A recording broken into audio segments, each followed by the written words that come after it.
You know, there's a moment when betrayal hits you, not like a slap, but like ice water filling your lungs. You can't breathe, you can't scream, you can only stand there drowning in the realization that the person you die for just handed you the knife they've been sharpening behind your back. That moment came for me on a Tuesday evening in October, when my daughter, my only child, the girl I raised alone after her father died, looked me straight in the eye and said, "If you don't transfer the penthouse deed, Mom, I'll make sure you regret it."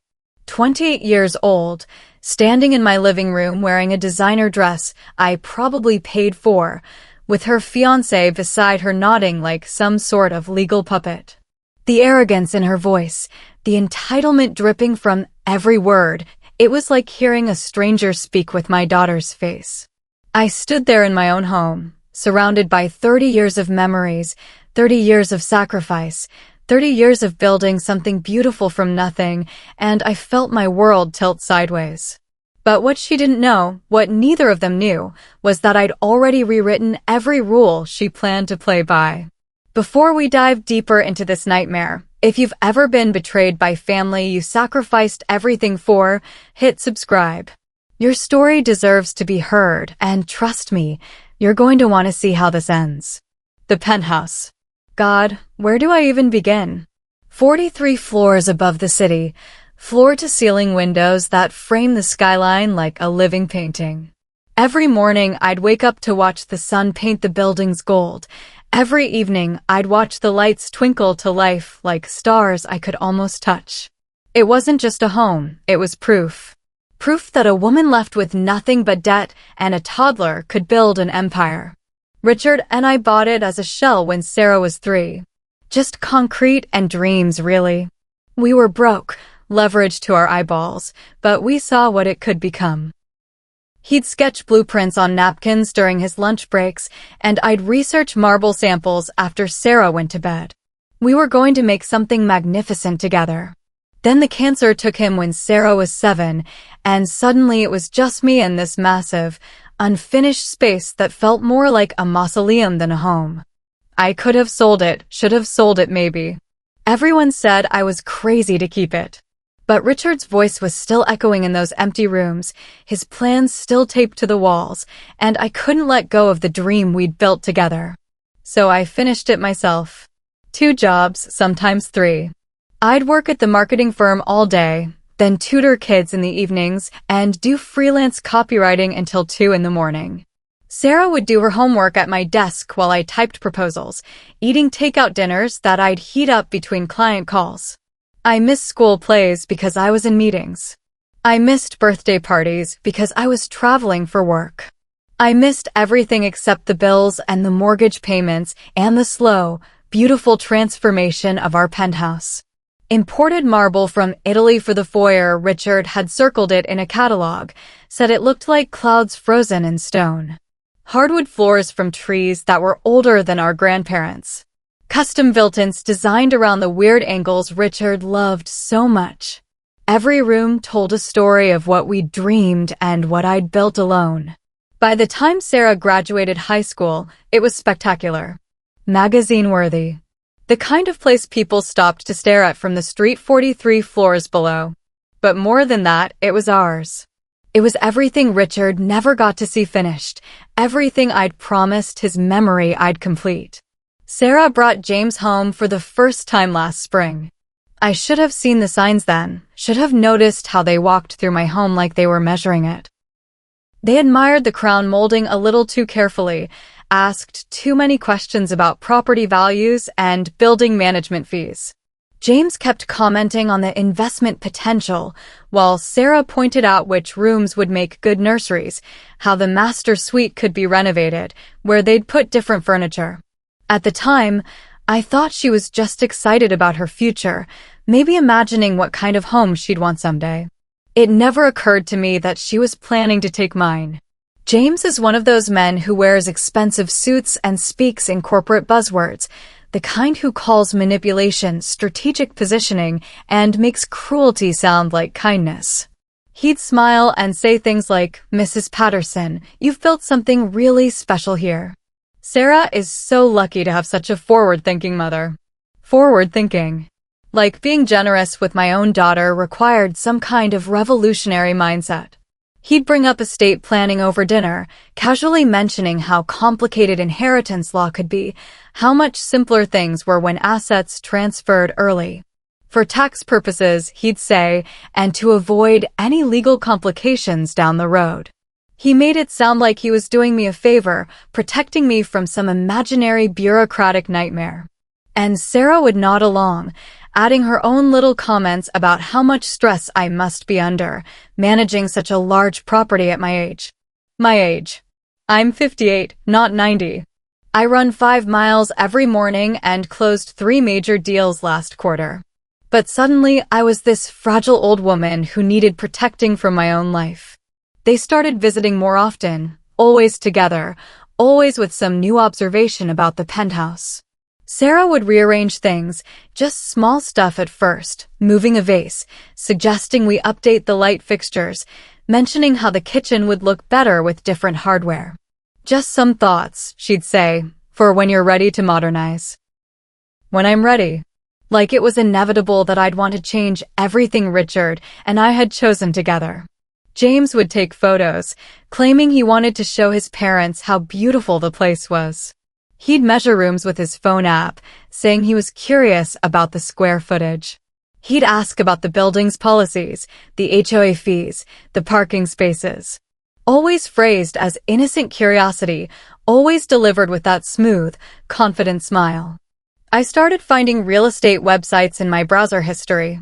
Someone had been looking up comparable sales in the building, researching market trends for luxury condos in our area. When I asked Sarah about it, she laughed it off. Oh, James is in finance. He looks up property values everywhere we go. It's like a hobby. A hobby. Right. They'd stay for dinner, and I'd watch them catalog my life like they were taking inventory. Sarah would pick up my mother's china and comment on how delicate it was, how much care it must require. James would admire the artwork and ask casual questions about insurance values. They'd sit on my couch and discuss their wedding plans, their career goals, their need for more space as they started a family. And like an idiot, I'd listen and smile and offer to help however I could. Because she was my daughter. Because I'd raised her to dream big and reach for everything she wanted. Because I thought her ambition was something to be proud of, not something to fear. The night everything changed started like all the others. Sarah called and asked if they could come over for dinner, said they had something important to discuss. I assumed it was wedding details or maybe they'd finally set a date. I made her favorite meal, the pasta with the sauce that takes 3 hours to make properly, the one I used to make for her birthday when she was little. I set the table with the good china, lit candles, opened a bottle of wine Richard had been saving for a special occasion. I was actually excited, thinking we'd have one of those warm family evenings I'd been missing. Maybe they'd ask me to help plan the wedding or want advice about their future together. Maybe James would finally ask for my blessing, the way men used to do things. Instead, they walked in carrying a briefcase. Sarah barely touched her food. She kept checking her phone and glancing at James like she was waiting for some kind of signal. He was playing the perfect gentleman, complimenting the meal and asking about my work, but there was this tension underneath everything he said. Like an actor who knows his lines, but hasn't quite figured out his motivation. After dinner, they exchanged another look, and Sarah cleared her throat like she was about to give a presentation. Mom, she said, we need to talk about your future. My future. Not our future, not the family's future. Mine. Like it was something separate from me, something they'd been discussing without my input. James opened the briefcase and pulled out a stack of papers. Legal documents, he explained, prepared by his family's attorney. We've been thinking about your security, he said, and we're concerned about what might happen as you get older. As I get older. There it was again, this narrative they'd constructed where I was already 1 foot in the grave, too confused and fragile to manage my own affairs. Sarah leaned forward, her voice taking on that patronizing tone people use with children and the elderly. Mom, this penthouse is a huge responsibility. The maintenance alone must be overwhelming, and if something happened to you, if you got sick or had an accident, everything would be tied up in probate for years. If something happened to me, like they were planning my funeral while I sat there eating dessert. James slid the documents across the table. What we're proposing is a simple transfer of ownership that would protect your interests while ensuring the property stays in the family. You'd continue living here, of course, but legal ownership would transfer to Sarah and myself. It's really just a formality, but it would save everyone a lot of complications down the road.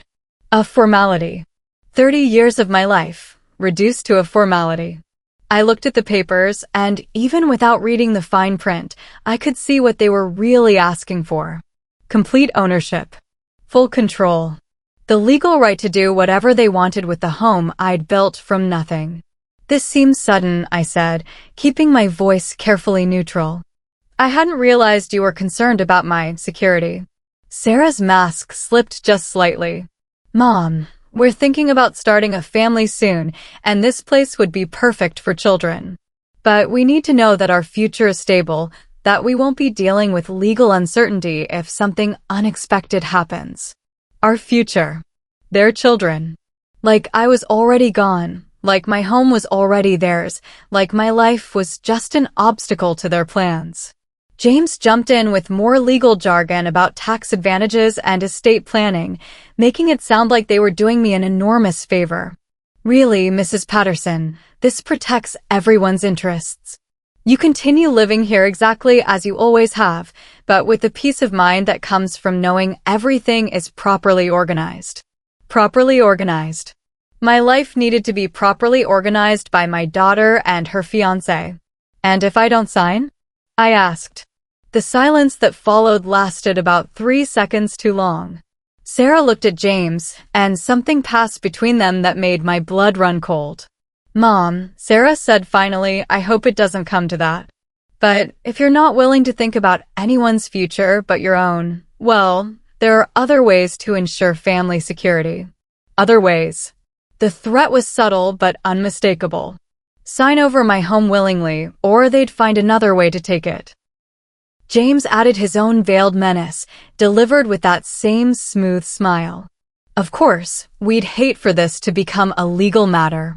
Family disputes can be so ugly, especially when there are questions about someone's capacity to make sound financial decisions. My capacity. They were threatening to have me declared incompetent. I sat there looking at these two people, my daughter and the man she'd chosen to marry, and realized they'd been planning this for months. Maybe longer. Every dinner, every visit, every casual question about the penthouse had been research.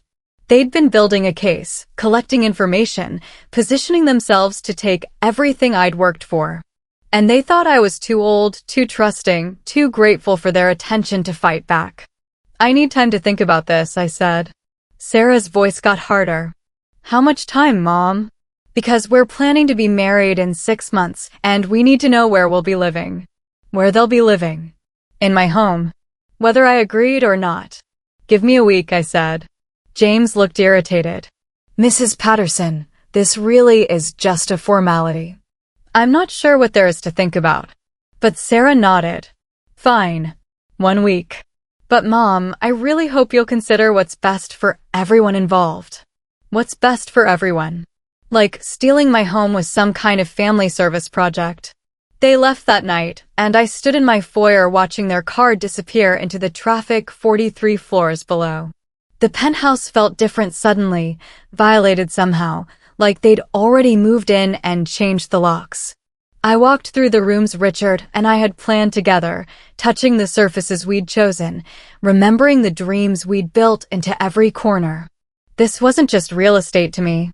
This was my husband's legacy, my daughter's inheritance, my proof that love and determination could create something beautiful even after everything falls apart. And they wanted to take it. Not earn it, not wait for it, not even ask for it properly. They wanted to take it while I was still alive to watch. That night, I sat in Richard's study. I'd never been able to call it mine, even after all these years, and opened the safe where I kept our important documents. Marriage certificate, Birth certificates, his death certificate, insurance policies, the original mortgage papers for the penthouse. Evidence of a life built together, then rebuilt alone. At the bottom of the stack was Richard's will, and something I'd almost forgotten about, a letter he'd written to Sarah for her 18th birthday. I'd been supposed to give it to her then, but she'd been so angry about something that day, some teenage drama I can't even remember now, and I decided to wait for a better moment. The better moment never came. College, then graduate school, then her career, then James. There was always something more important than a letter from a father she barely remembered. I opened it that night and read Richard's words to our daughter, his hopes for her future, his pride in the woman he knew she'd become. He wrote about the penthouse, about how it represented all the dreams he wouldn't be alive to share with her, how it was his gift to her future family, his way of providing security for generations he'd never meet. The penthouse isn't just a home, he wrote. It's proof that love can build something permanent, something that outlasts us. Take care of it, sweetheart, and it will take care of you. Take care of it. Not take it, not claim it, not steal it from the woman who'd finished building it alone. Take care of it. I folded the letter and put it back in the safe, then sat in the dark for a long time, thinking about love and entitlement and the difference between earning something and expecting it. A good mother forgives, I told myself. But a wise woman remembers. By morning, I'd made my decision. I was going to sign their papers. Just not the way they expected. The next few days were busy. I had calls to make, appointments to schedule, documents to review. I hadn't built a successful consulting business by being naive about legal matters, and I certainly hadn't maintained ownership of a multi-million-dollar penthouse by being careless with contracts. First, I called my attorney, Maria Santos, a brilliant woman I'd mentored when she was just starting her practice 20 years ago. She owed me nothing, but she'd built her career on the foundation I'd helped her lay, and she understood exactly what kind of people I was dealing with. They want you to sign over the penthouse? Maria asked after I'd explained the situation. They're calling it estate planning, I said. Protection for my old age. Maria snorted. You're 58 and sharper than most of my 30-year-old clients. What's your daughter's real motivation here? Money. Control. The assumption that I'm too weak to stop them. And are you? I looked out the window at the city skyline, at the life I'd built with my own hands. Not even close. We spent 3 hours going over my options, and Maria outlined a plan that was both legal and poetic. If Sarah wanted to play games with ownership and inheritance, we'd give her a masterclass in how those games were really played. First, we'd establish a trust in Richard's name, something Sarah couldn't contest without looking like she was dishonoring her father's memory. The trust would own the penthouse, with me as the primary beneficiary for the remainder of my life. After my death, the property would transfer to a charitable foundation focused on supporting women who'd lost their husbands young. But here's the beautiful part, Maria explained. You can change the beneficiary designation at any time. If Sarah proves herself worthy of this inheritance, if she shows the kind of character her father would have been proud of, you can always redirect the trust to her. But if she continues down this path, she gets nothing, I finished. She gets nothing. And there's not a damn thing she or her fiancé can do about it. The paperwork would take a few days to finalize, but Maria assured me everything would be ready before my self-imposed deadline. In the meantime, I had other preparations to make. I spent that week quietly documenting everything. I printed email chains, saved text messages, recorded phone calls where legally allowed. I wanted a complete record of their threats, their manipulation, their assumption that I was too old and weak to defend myself. I also did some research of my own. James worked for his father's investment firm, but his track record was mediocre at best. He'd never bought property in his own name, never built anything, never created value from nothing.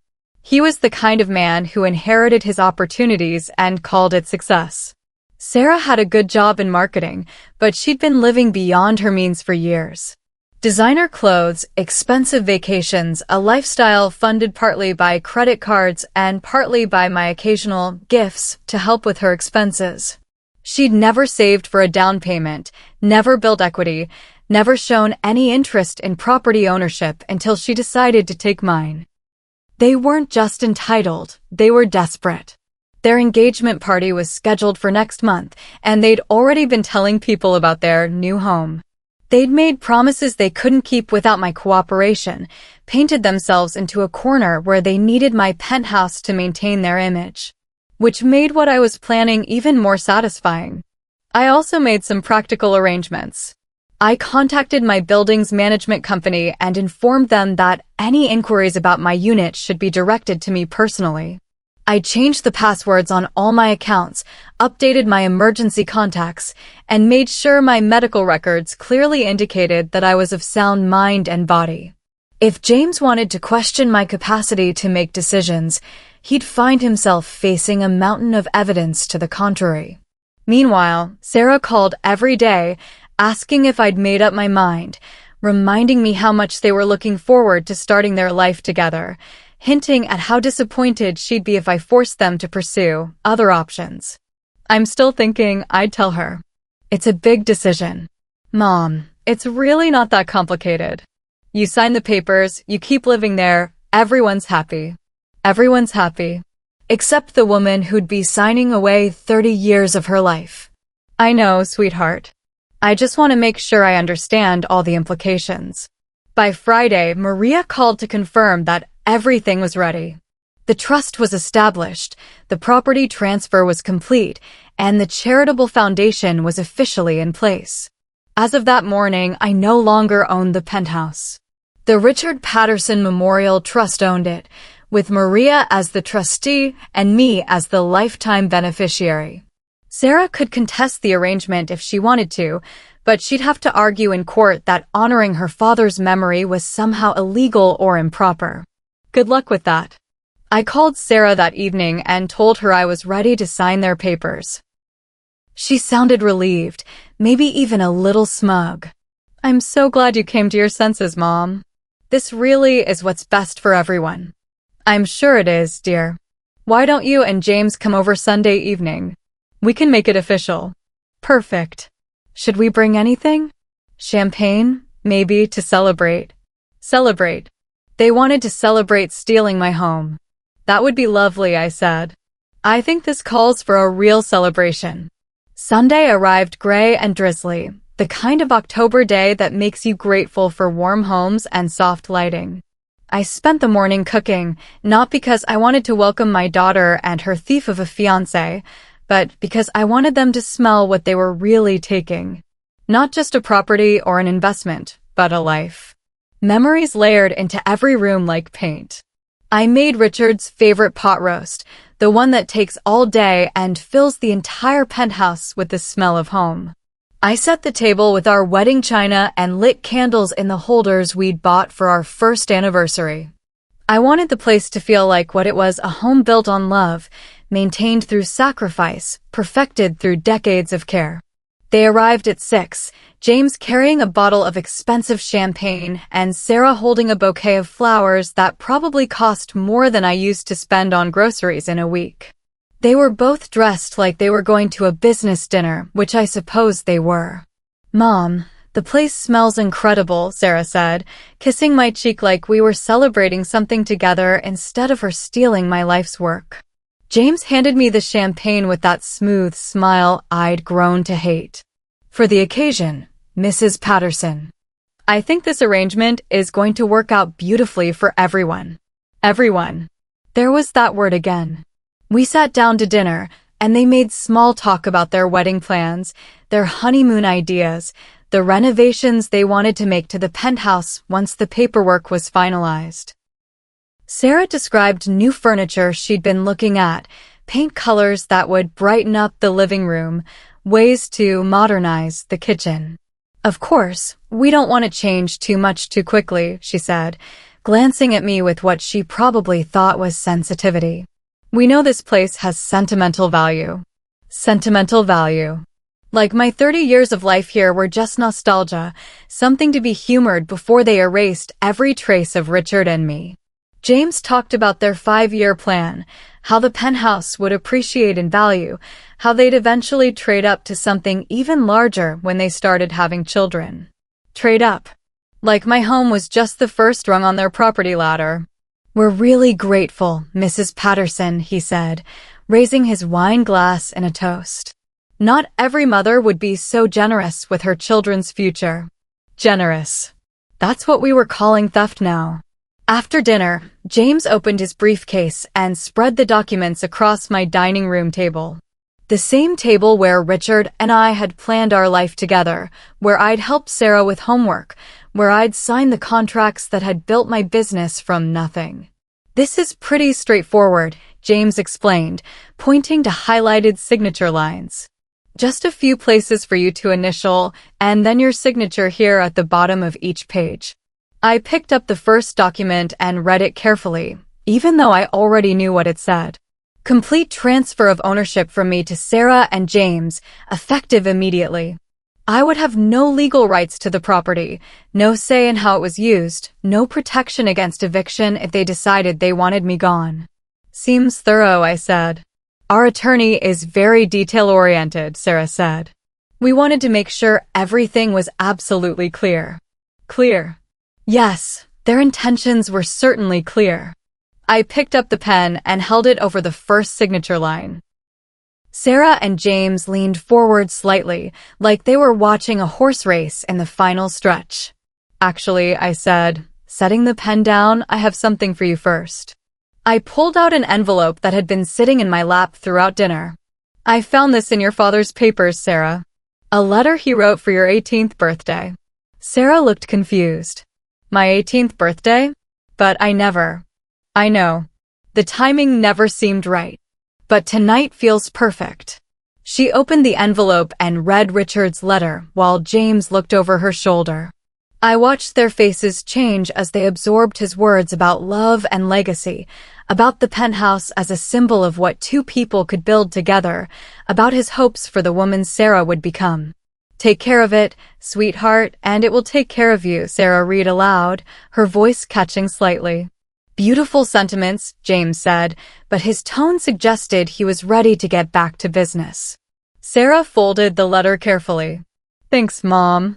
It means a lot. I'm glad. Your father was so proud of you, even as a baby.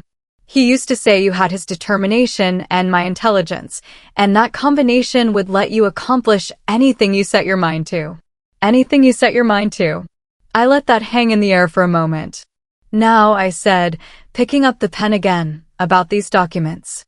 I signed the first page with a flourish, then the second, then the third. Sarah and James exchanged satisfied looks, probably calculating their net worth increase with every signature. When I'd finished the last page, James gathered the documents with obvious relief. Congratulations, he said.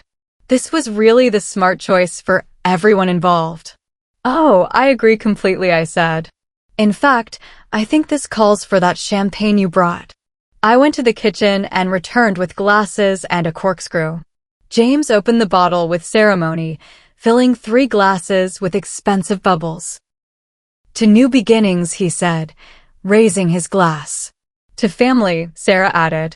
To justice, I said, and drink.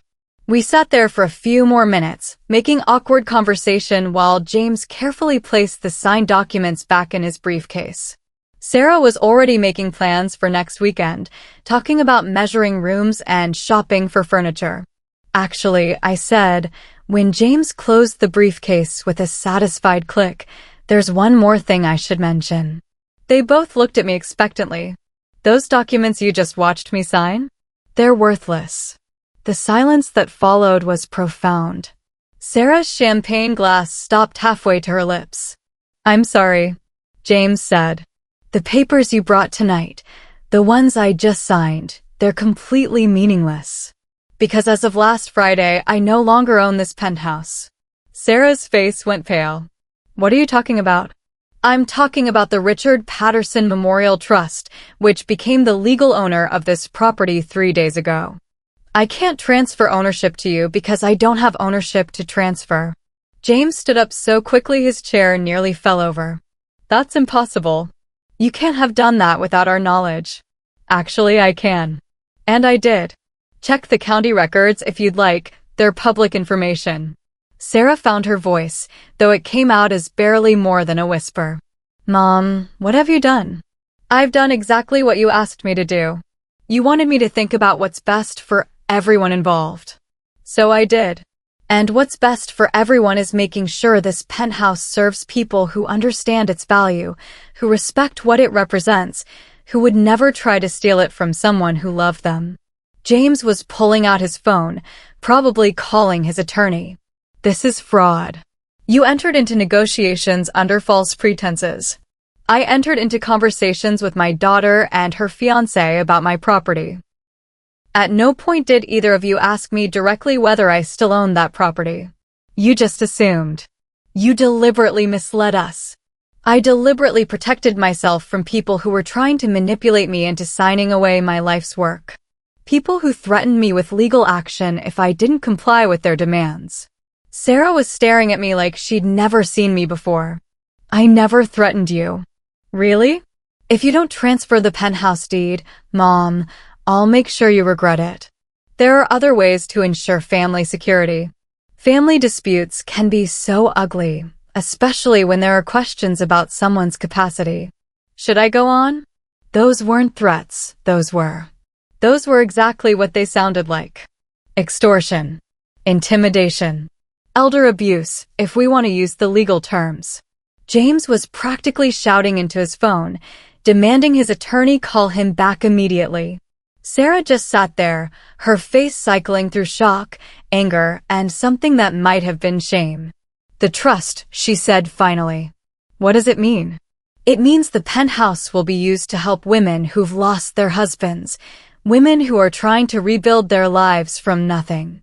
Women like I was 30 years ago, when your father died and left me with a toddler and a mortgage I could barely afford. But what about me? What about my inheritance? And there it was. The question that revealed everything about who she'd become. What about it, Sarah? Did you think I was dying? Did you think this property was sitting here gathering dust, waiting for you to claim it? This penthouse is my home. I live here. I work here. I built this place from concrete and dreams, and I'm nowhere near ready to give it up. But someday, when I'm actually dead instead of just inconvenient, the trust will continue its mission. Unless, of course, the trustees decide that there's someone who's proven themselves worthy of inheriting your father's legacy. Someone who understands the difference between earning something and taking it. The implications sank in slowly. Sarah's inheritance wasn't gone, it was conditional. If she could prove herself to be the woman her father had believed she could become, the woman who would take care of the penthouse instead of just claiming it, there might still be a chance. But if she continued down the path of entitlement and manipulation, she'd get exactly what she'd earned. Nothing. James snapped his phone shut, his face red with fury. This is unconscionable. We'll contest this in court. We'll prove you were mentally compromised when you established this trust. Good luck with that. I have 3 doctors who will testify to my mental competence, 2 attorneys who handled the paperwork, and a complete record of your threats and manipulative behavior. Plus, you'd be arguing that honoring my late husband's memory is somehow improper. We'll sue you for emotional distress, for financial damages. With what money? You'd be suing a trust, not me personally. And even if you won, which you won't, what would you collect? The penthouse that you were trying to steal in the first place. I stood up and walked to the window, looking out at the city lights that had been my view for 3 decades. You know what the beautiful part is? You did this to yourselves. If you'd approached me honestly, if you'd asked for help instead of trying to take everything, if you'd shown even a moment's respect for what this place means to me, we might have worked something out. Mom, please, Sarah said, and for the first time since this whole nightmare began, She sounded like my daughter instead of a stranger wearing her face. Can't we fix this? Can't we talk about this? I turned back to her and I felt something crack inside my chest. Because for just a moment, she looked like the little girl who used to crawl into my bed after nightmares, who used to help me bake cookies for her school fundraisers, who used to tell me she loved me every night before I turned off her bedroom light. We can always talk, sweetheart. But we can't fix this. This is what trust looks like when it's broken. This is what happens when you try to take instead of asking, when you threaten instead of loving, when you treat your family like obstacles instead of people. James was packing up his briefcase, his movements sharp with anger. This isn't over, Mrs. Patterson. We won't just accept this. Actually, it is over. And you will accept it because it's legal, it's ironclad, and most importantly, it's fair. You wanted to take something that didn't belong to you. Now you have nothing to take. He stormed toward the door, then turned back. Sarah, are you coming?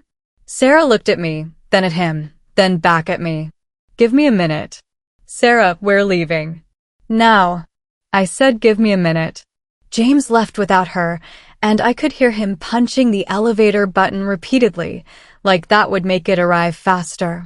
Sarah and I stood in my living room, surrounded by 30 years of memories and the wreckage of our relationship. She looked young suddenly, lost in a way I hadn't seen since she was a child. I don't understand how we got here, she said. We got here because you decided that what I'd built was more important than who I am. You looked at your mother and saw an obstacle to your real estate acquisition instead of a person who loved you. I do love you. Do you? Because love doesn't threaten. Love doesn't manipulate. Love doesn't assume that someone you care about is too weak or too stupid to see what you're doing to them. She sat down heavily in Richard's favorite chair, the one I'd never had the heart to replace, even after all these years. James said you'd understand. He said it was just business, just paperwork, that it wouldn't really change anything. And you believed him over your own mother? I wanted the penthouse, Mom. I've wanted it since I was a kid. I used to imagine living here with my own family, raising my children in the rooms where I grew up. And when James said we could have it now, could start our life here together, I didn't think about what it would mean to you. Finally, the truth, stripped of all the legal jargon and manipulation. Sarah, if you'd come to me and said, Mom, I love this place and I'd like to live here someday, can we figure out a way to make that work? What do you think I would have said? She was quiet for a long moment. You would have said yes. I would have said yes. We could have talked about you moving in here with me, or about gradually transitioning ownership, or about a dozen other arrangements that would have honored what this place means while giving you the security you wanted. But instead, you chose to take. I can't undo it. No, you can't. But you can learn from it. She stood up and walked to the window, looking out at the same view that had sustained me through 30 years of struggle and triumph. The trust, she said. Is there really a way for me to earn back what I lost? The trustees have complete discretion over the beneficiary designation. If they decided that someone had demonstrated the kind of character that would honor your father's legacy, they could redirect the inheritance.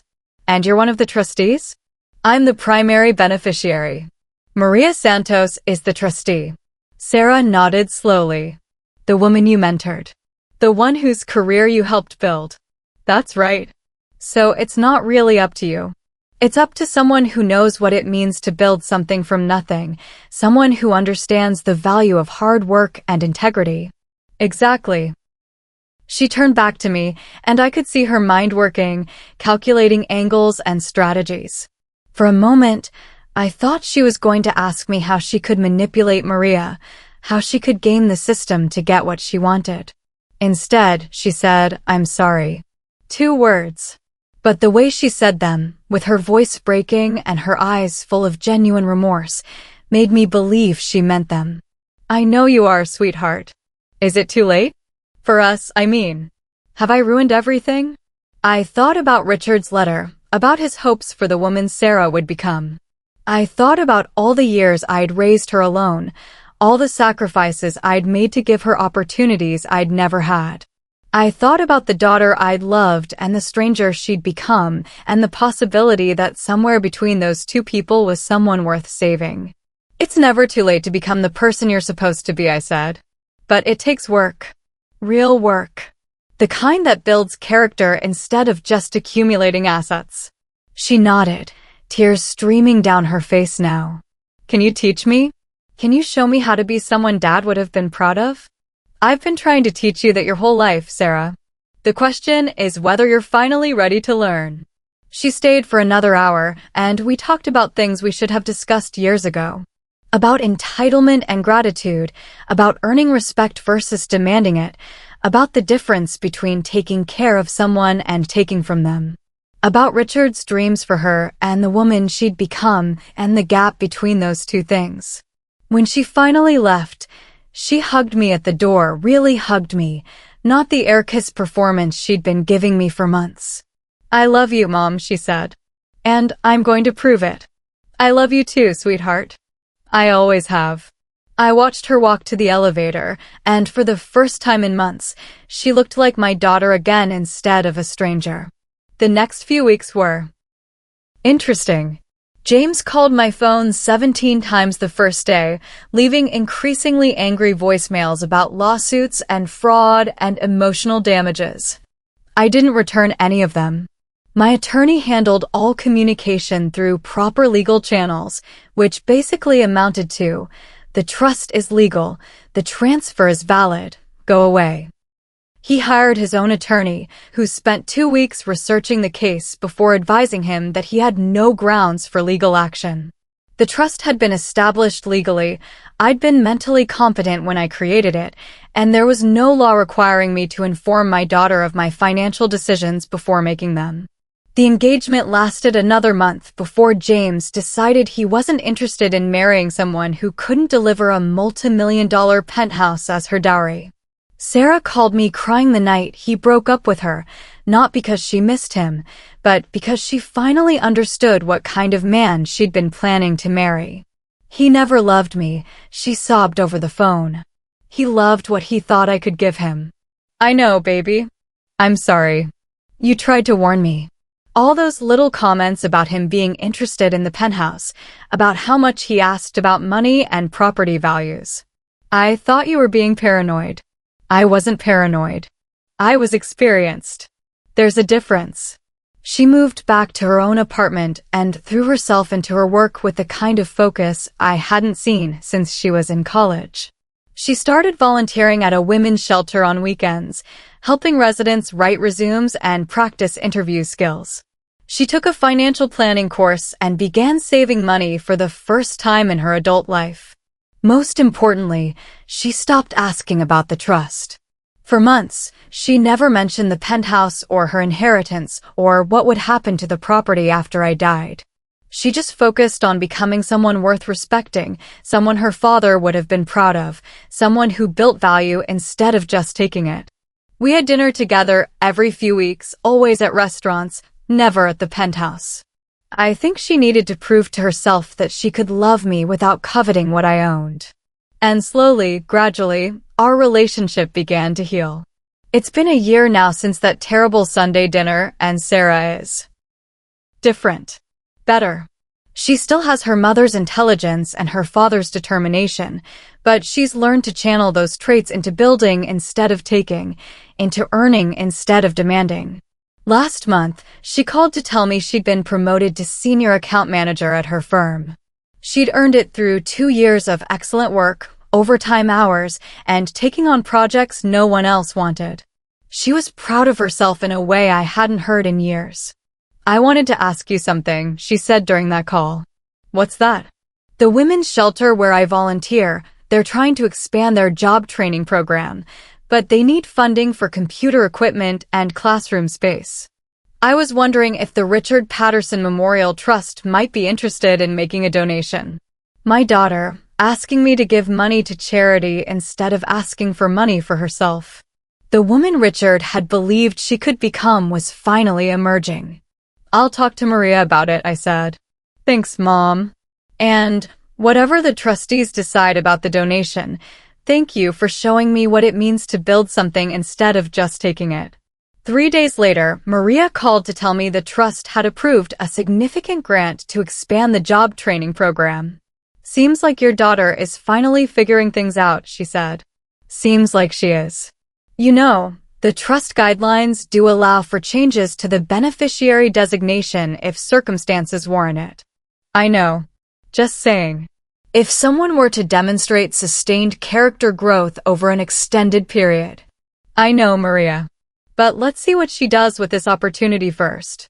Character isn't built in a year, it's proven over time. Fair enough. But for what it's worth, I think Richard would be proud of the woman she's becoming. I think so too. I still live in the penthouse, still wake up every morning to watch the sun paint the city gold, still stand at the windows every evening as the lights twinkle to life like earthbound stars.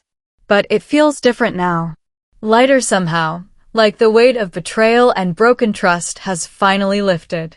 The penthouse was never just about real estate or investment potential or generational wealth.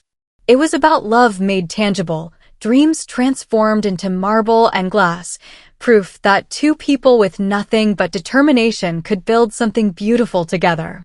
Richard and I built this place as a foundation for our family's future. Not as a prize to be claimed or an asset to be seized, but as a home that would shelter love and nurture growth for generations. And maybe, if Sarah continues on the path she's chosen, it will still serve that purpose.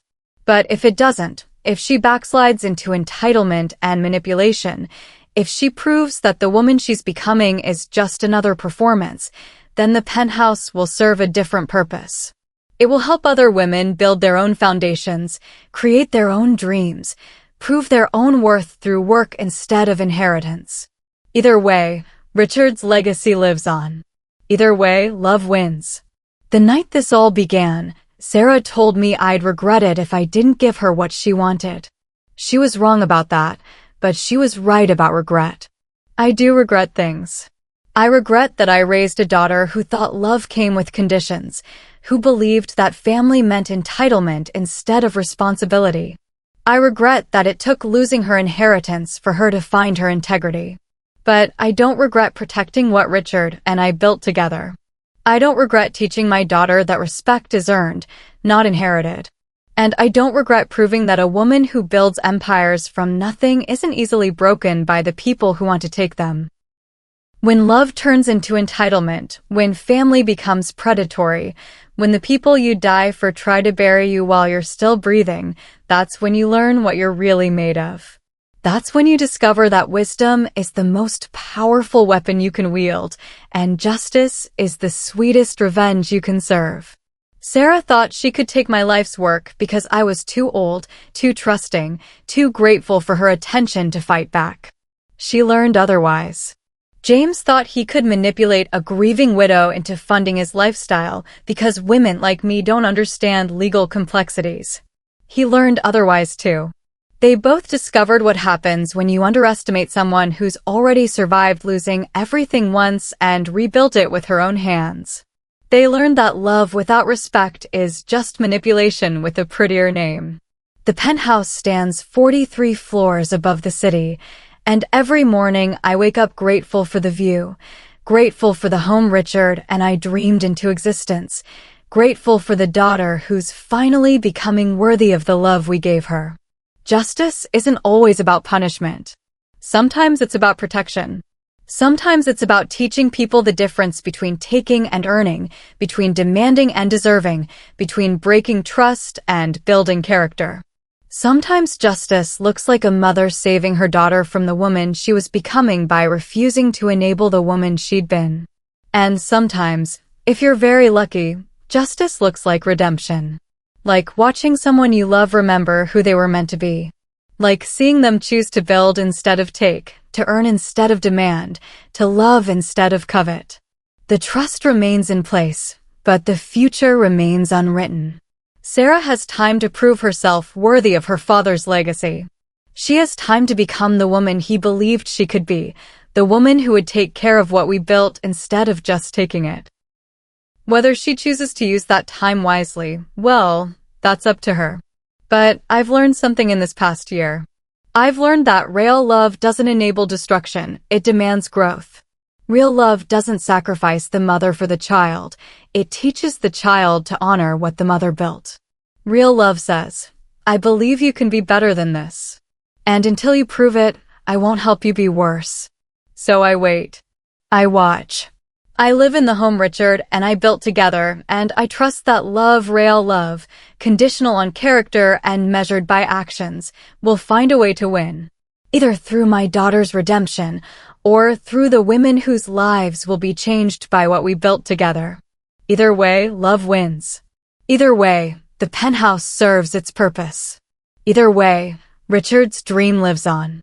And I sleep peacefully 43 floors above the city, knowing that sometimes the greatest gift you can give someone you love is refusing to give them what they want until they become someone who deserves it.